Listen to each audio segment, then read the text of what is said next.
Dad, আমি বলছিলাম কি, কাল তো দুথি অফিস আসবে। ওর জন্য একটা ওয়েলকাম পার্টি রাখলে কেমন হয়?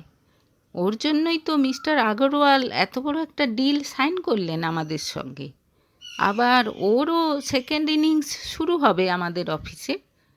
হ্যাঁ, ব্রিলিয়ান্ট আইডিয়া। ছেলের কথায় সাই দিলেন মিস্টার মজুমদার। তিনি বুঝতে পারলেন যে ছেলের মন দুতির প্রতি নরম হয়েছে। আসলে নিজের অপরাধবোধ ঢাকতেই এটা সম্রাটের একটা প্রচেষ্টা। নির্দেশ মতো নির্ধারিত দিনে ছোটোখাটো একটা পার্টির আয়োজন করা হলো অফিসে। কিন্তু দ্যুতি ঢুকে সব কিছু দেখে হঠাৎ ভীষণ রেগে গেল। বিনু কাকা এখনও হসপিটালে, আর আপনারা এখানে পার্টি করছেন? আমি তো কিছুতেই এই পার্টিতে অংশ নিতে পারবো না। আপনাদের ইচ্ছে হয় আপনারা আনন্দ করুন, বলে গটগট করে চলে গেল দ্যুতি। লজ্জায় সকলের মাথা হেঁট হয়ে গেল। সত্যি, আমাদের সকলের দ্যুতির থেকে অনেক কিছু শেখার আছে। বিনু কাকা বলে যে কোনো ওয়াচম্যান এখানে নাইট ডিউটি করতো, এটাই তো আমরা কেউ জানতাম না। আর সেখানে ও, বললেন অফিসের সামন্তবাবু। মিস্টার মজুমদারের বুকটা ভরে গেল। এই জন্যই তিনি দ্যুতিকে এত স্নেহ করেন। সরি দ্যুতি, সত্যি আমাদের মাথায় ব্যাপারটা আসেনি। যাই হোক, তুমি যে আবার আমাদের মাঝে ফিরে এসেছো, এর জন্য তোমাকে অনেক ধন্যবাদ। দ্যুতিকে ফোন করে জানিয়ে দিলেন তিনি। কিন্তু সম্রাটের যেন ব্যাপারটা বড্ড বাড়াবাড়ি মনে হলো। তার প্ল্যানটা যে সাকসেসফুল হলো না, দ্যুতি যে তার অপরাধবোধ আরও বাড়িয়ে দিল, এটাতে তার খুব রাগ হলো মনে মনে। নিজেকে কি ভাবে মেয়েটা? Mother Teresa? আপনি আমাদের সকলের ইমোশন হার্ট করেছেন দ্যুতি, কেবিনে আসতেই তাকে বলল সম্রাট। সরি স্যার, আপনি আমার বস, তাই আমার হয়তো বলা ঠিক নয়। আপনি যে আপনার ইমেজ ঠিক রাখার জন্য এই পার্টি আয়োজন করেছেন, সেটা আমি খুব ভালো বুঝি। হ্যাঁ, বাকিদের ব্যাপারটা অবশ্যই আলাদা। ওরা আমাকে ভালোবাসে, ওরা জানে ওদেরকে হার্ট করার জন্য আমি কিছু করব না। দ্যুতির গলায় আত্মবিশ্বাস। আপনি নিজেকে কি ভাবেন বলুন তো? Mother Teresa? আর আমরা সবাই পাষাণ হৃদয়? রেগে যায় সম্রাট। বাকিদের দলে টেনে কোনো লাভ নেই। আপনি যে পাষাণ হৃদয়, সে ব্যাপারে আমি 100% নিশ্চিত। আপনি কিন্তু নিজের অধিকার ভুলে যাচ্ছেন দ্যুতি। ভুলে যাবেন না, আমি এই কোম্পানির ফিউচার সিইও। গলার সুর চড়ে যায় সম্রাটের। দেখলেন তো, আমি বললাম না? এমনিই নিজের ক্ষমতা দেখাতে শুরু করলেন। আপনার মতো লোকেরা ভালোবাসার কি বুঝবে? নিঃস্বার্থভাবে কাউকে কখনো ভালোবেসেছেন? তাচ্ছিল্যের সুরে বলে দ্যুতি। প্লিজ স্টপ, এসব বোকা বোকা কথা বড্ড ইরিটেটিং লাগে আমার। আপনি এই ফাইলটা নিয়ে যান, একটু ভালো করে স্টাডি করুন। মিস্টার আগরওয়ালের অফিসে যেতে হবে। আমাকে? মানে আমি কেন? ওদের ফাইন্যান্স অফিসার আর আরও 2-3 জন টপ লেভেলের অফিসারের সঙ্গে কাল মিটিং আছে আমাদের। আমি থাকব, সোমনাথ থাকবে, আপনাকেও যেতে হবে। আমি আবার কেন? মানে আমি এসব পারবো না। কেন পারবেন না? কেন? এত বড় বড় কথা বলতে পারেন, আর এটুকু পারবেন না? এবার বুঝেছেন তো, শুধু ভালোবাসার বুলি আওড়ে জগৎ চলে না। সম্রাটের কথা শুনে মাথা নিচু করে দাঁড়িয়ে থাকে দ্যুতি। এই লোকটার সঙ্গে তর্ক করে কোনো লাভ নেই। এই ধরনের মিটিংয়ে সে কখনো থাকেনি। কোথায় কি বলতে কি বলে দেবে। যান, গিয়ে অন্য কাজ করুন। এখানে দাঁড়িয়ে আছেন কেন? চড়া গলায় বলে সম্রাট। যাচ্ছি, তবে আপনি না একদিন ঠিক বুঝতে পারবেন যে ভালোবাসাতেই জগৎ চলে। কথাগুলো বলে দিয়েই চটপট বেরিয়ে যায় দ্যুতি। এরপর বেশ কয়েক মাস কেটে গেছে। ধীরে ধীরে সম্রাট তাদের কোম্পানিতে অনেক পরিবর্তন নিয়ে এসেছে। নতুন নতুন রুলস চালু করেছে। সারাদিন খুব ব্যস্ত থাকে সে, নিজেকে একেবারে কাজে ডুবিয়ে রাখে। বেশ কয়েকটা ছোটোখাটো প্রজেক্ট পেয়েছে কোম্পানি। ছেলের কাজে বেশ খুশি মিস্টার মজুমদার। এবার স্যামির বিয়ের জন্য চিন্তাভাবনা করতে হবে তো নাকি? একদিন রাতে খাওয়ার টেবিলে বসে বললেন মিস্টার মজুমদার। আমিও কয়েকদিন ধরে কথাটা বলবো বলবো ভাবছিলাম। আমার বন্ধু আছে না, আরতি, ওর মেয়ে হেমাকে আমার খুব পছন্দ। দারুণ স্মার্ট মেয়ে, ম্যানেজমেন্ট পড়ছে। হেসে বললেন স্যামির মা রমলা। স্ত্রীর কথা শুনে গলায় খাবার আটকে গেল মিস্টার মজুমদারের। তিনি দুটির কথা বলার আগেই রমলা অন্য মেয়ের কথা তুলেছে মানে আর তার কোনো কথাই চলবে না। আমিও একটা ভালো মেয়ের কথা ভেবে রেখেছিলাম, একবার শেষ চেষ্টা করলেন তিনি। না না, এই মেয়েটা আমাদের স্যামির জন্য একদম পারফেক্ট হবে। তুমি দেখো, আমি আরতির সঙ্গে কথা বলি, কি বলিস? মার কথা শুনে ঘাড় নাড়ে স্যামি। মায়ের উপর বিশ্বাস আছে তার। দুদিন পর হেমার ফটো আর প্রোফাইল দেখে বেশ ভালো লাগলো সম্রাটের। মাকে জানিয়ে দিল যে হেমাকে তার পছন্দ হয়েছে। কয়েকদিন পর মা বাবার সঙ্গে আরতি আন্টির বাড়ি ডিনারের নেমন্তন্নে গেল সম্রাট। হেমাকে প্রথম দেখে বেশ ভালো লেগে গেল তার। খানিকক্ষণ কথা বলে আরতি বললেন, হেমা, মা তুই সম্রাটকে নিজের ঘরে নিয়ে যা, নিজেদের মতো গল্প কর তোরা। আমি স্ন্যাক্স আর কফি পাঠিয়ে দিচ্ছি একটু পরে। বেশ কিছুক্ষণ গল্প করলো হেমা আর সম্রাট। দুজনের পছন্দ অপছন্দ, কেরিয়ার, ফিউচার প্ল্যান সব কিছু নিয়ে অনেক গল্প হলো। সম্রাটের বেশ ভালো লেগে গেল হেমাকে। লাইফ পার্টনার হলে এরকম হওয়াই উচিত। তাদের পছন্দ অপছন্দও প্রায় একরকম। সে বুঝতে পারছে হেমারও তাকে মনে ধরেছে। নাও শুরু করো, সামনে রাখা খাবারের ট্রে দেখিয়ে বলল হেমা। তারপর কফির কাপে চুমুক দিয়ে মুখটা কুঁচকে উঠল তার। তুমি একটু বসো, আমি আসছি। নমিতা, নমিতা বলে ডাকতে ডাকতে উঠে চলে গেল হেমা। করিডোরে গিয়ে আবার ডাকলো নমিতাকে। কি হয়েছে দিদি? নমিতা মানে তাদের কাজের মেয়েটা এসে জিজ্ঞেস করছে শুনতে পেল সম্রাট। কি মনে হলো উঠে দরজার সামনে চলে এলো সে। কি বানিয়েছিস এটা? আবার তুই আমার কফিতে চিনি মিশিয়েছিস? এই সামান্য একটা ব্যাপার মাথায় থাকে না তোর? কি থাকে তোর মাথায়? হ্যাঁ, কখন কোন জিনিসটা সরিয়ে ব্যাগে ভরতে হবে, তাই না? হেমার গলায় বিরক্তি। ভুল হয়ে গেছে দিদি, আসলে ছেলেটা অসুস্থ তো, মনটা অন্যমনস্ক হয়ে যাচ্ছে বারবার। কাছুমাছু মুখ করে বলে নমিতা। এই শোন, তোর ছেলে অসুস্থ তো আমার কি রে? নেহাত বাড়িতে গেস্ট আছে, না হলে না এই গরম কফি তোর মুখে ছুঁড়ে মারতাম আমি। মনে আছে তো একদিন তোর হাতে গরম চা ঢেলে দিয়েছিলাম? আমি আবার বানিয়ে আনছি দিদি। চলে যায় নমিতা। সঙ্গে সঙ্গে এসে নিজের জায়গায় বসে পড়ে সম্রাট।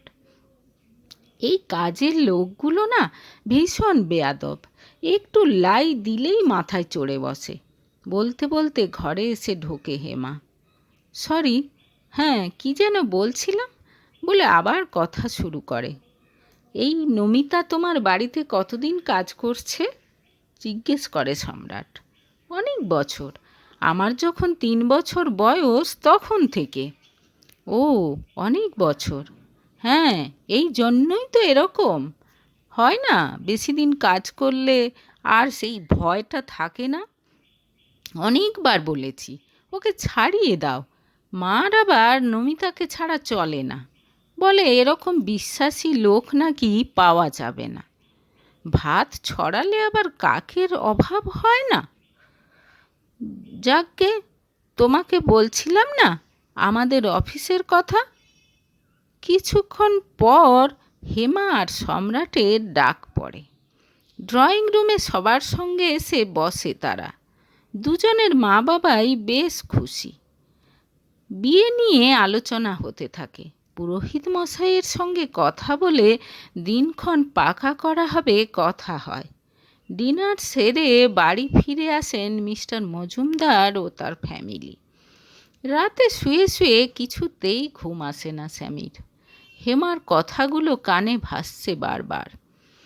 যে কাজের লোকটা এত বছর ধরে তাদের বাড়িতে কাজ করছে, এত বয়স্ক একজন মহিলার সঙ্গে কি বাজে ব্যবহারটাই না করলো হেমা। তুই তোকারি করে এত বড় একটা মানুষের সঙ্গে কথা বলা। শরীরে কোনো দয়ামায়া আছে বলে তো মনে হলো না। অথচ সামনে কত গর্ব করছিল মায়ের এনজিও নিয়ে। বলছিল তারও নাকি দুস্থ শিশু আর মহিলাদের জন্য এনজিও খোলার স্বপ্ন আছে।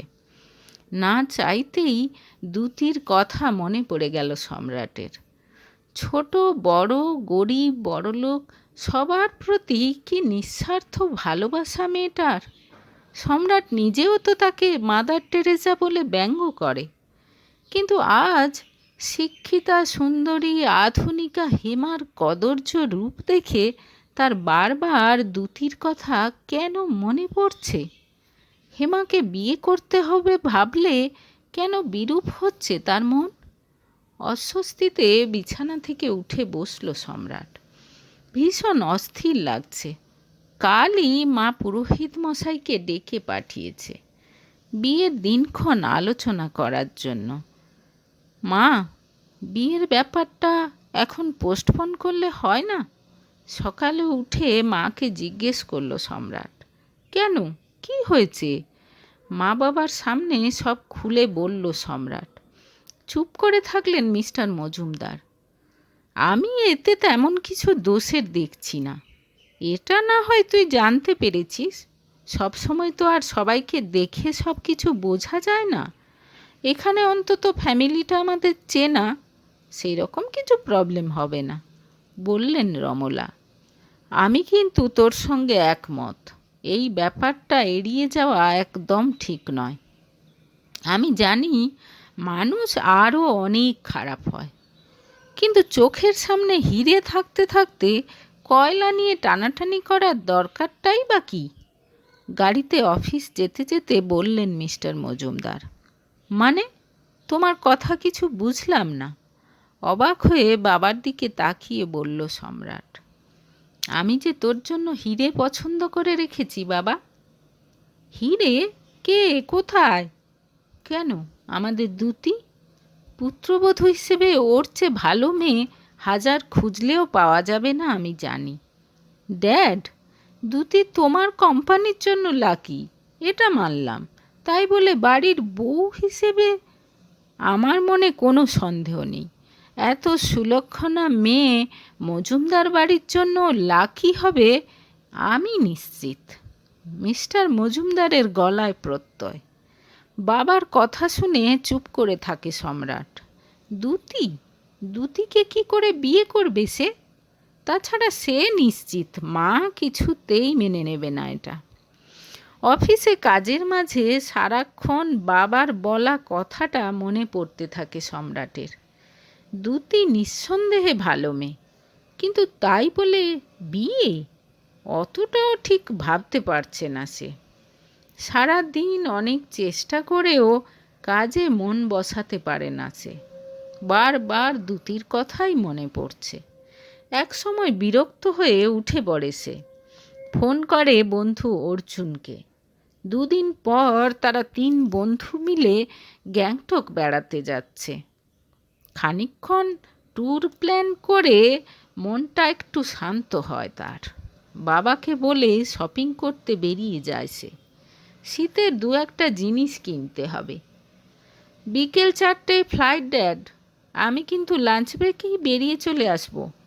গ্যাংটক যাওয়ার দিন অফিস যেতে যেতে বলে সম্রাট। ঠিক আছে, তাই হবে। নিজের কেবিনে বসে মন দিয়ে কাজগুলো গুছিয়ে নিতে থাকে সম্রাট। হঠাৎ হুড়মুড় করে কেবিনে ঢুকে আসে দেবু। কি ব্যাপার, কি হয়েছে? সর্বনাশ হয়েছে স্যার, দ্যুতি দিদির অ্যাক্সিডেন্ট হয়েছে? সে কি? কি করে? কখন? এই তো অফিস আসার সময়। দুটো বাস অনেকক্ষণ থেকেই রেষারেষি করছিল। দ্যুতি দিদিকে কোনো মতে রাস্তার মাঝখানে নামিয়ে দিয়েই বাসটা চালিয়ে দেয় ড্রাইভার। আর পেছনের প্রাইভেট কারটা এসে জোর ধাক্কা মারে দিদিকে।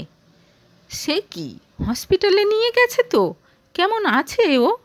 উদ্বিগ্ন গলায় জিজ্ঞেস করে সম্রাট। আশেপাশের মানুষ নার্সিংহোমে নিয়ে গেছে, ওখান থেকেই ফোন এসেছিল। আর বিন্দুমাত্র দেরি না করে অফিসের দুটো ছেলেকে সঙ্গে করে গাড়ি নিয়ে বেরিয়ে যায় সম্রাট। অসম্ভব টেনশন হচ্ছে।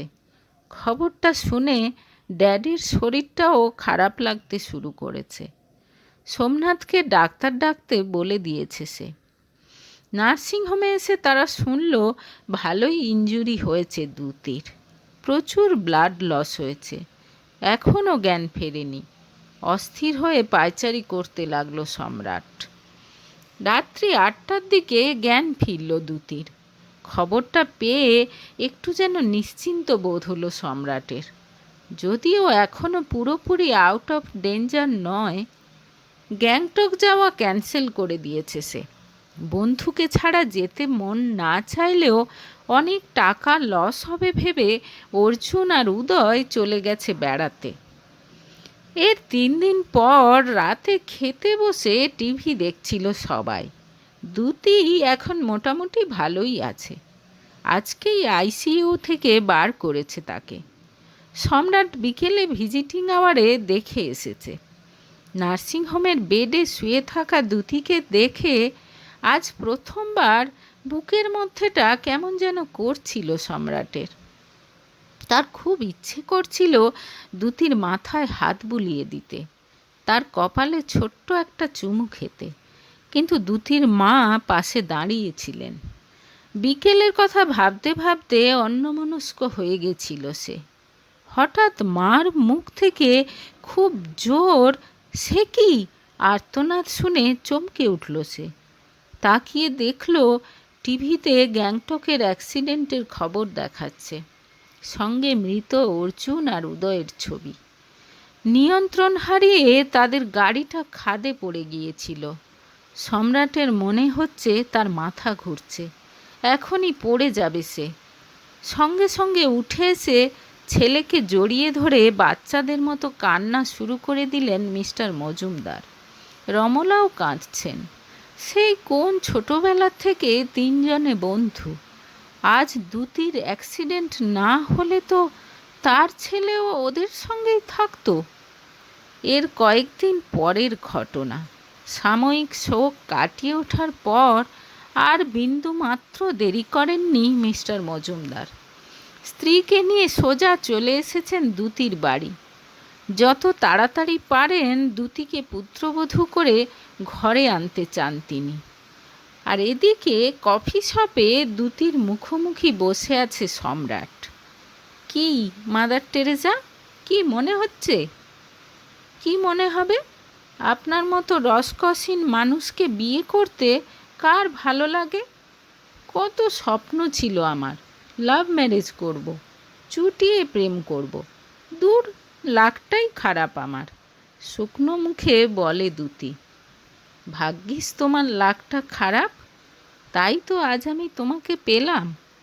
তুমি যে আমার লাকি চার্ম দ্যুতি। মেকআপহীন দ্যুতির মুখের দিকে তাকিয়ে মনে মনে ভাবে সম্রাট। আবেগ ভরা হাসির ঝিলিক তার চোখে মুখে।